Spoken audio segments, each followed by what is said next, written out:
So, two career nights in a tight game. I just drove 16 hours from Kansas to Maryland to visit my folks for Thanksgiving. And, I get back and talking to my mother and smoking. And I'm looking at this and I see that Bones Highland went off and so did Josh Green in a game that was decided by 1 point, 98-97. And Josh Green's a guy that, if you guys don't remember, going into college, he was actually expected to be a top pick in the draft.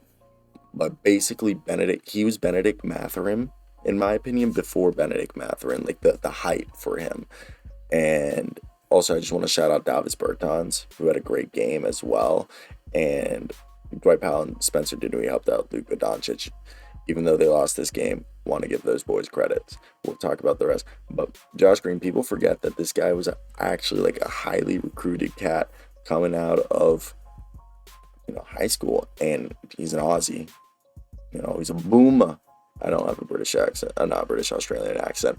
And look, he went 18th overall. He slipped out. He's a 5-star recruit. He was ranked 8th by ESPN in his recruiting class. And tonight, yes, he started off the bench, but he had 6 3-pointers on 7 attempts, man. That's more than his entire rookie season, twice as many as in any previous game. 22 years old also. People don't realize it. Kid's only 22. And for me, the best part is he's in his third season, guys.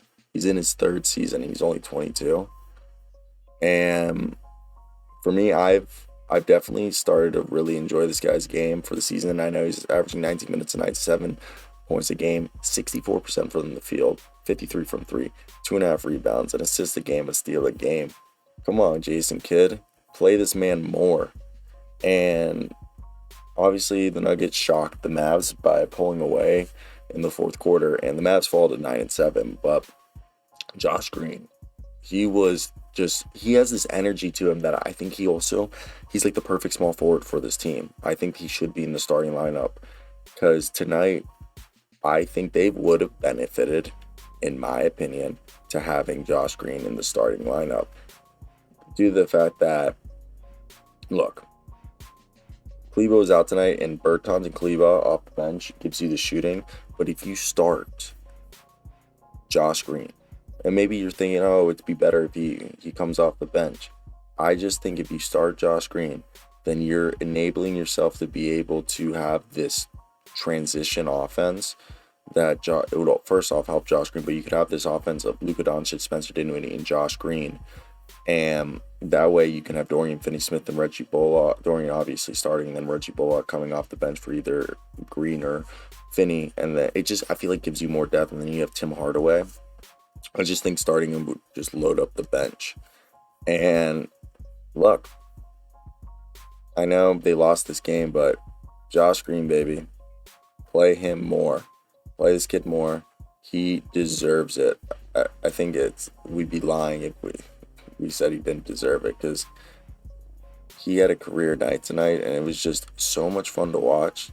Due to the fact that, like, when you just saw how Green, a guy who he saw shot creation was the biggest thing.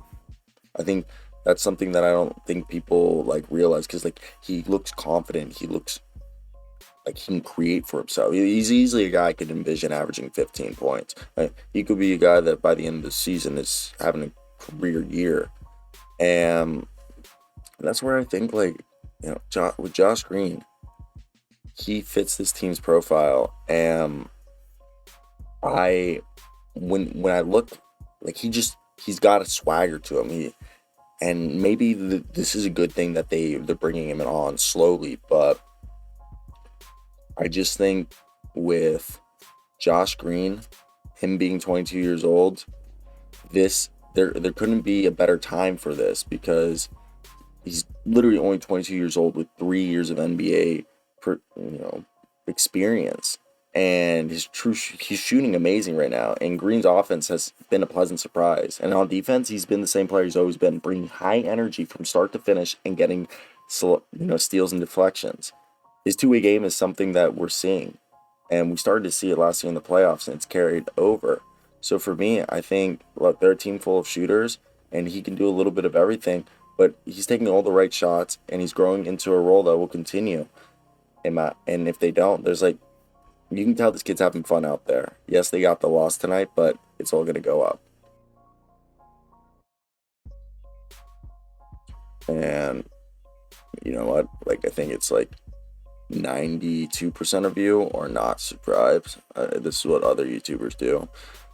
I post like 150 videos a month regarding every single team, every single night, 5 to 6 videos a day. So at least 5 to 6 videos. Sometimes I do 10.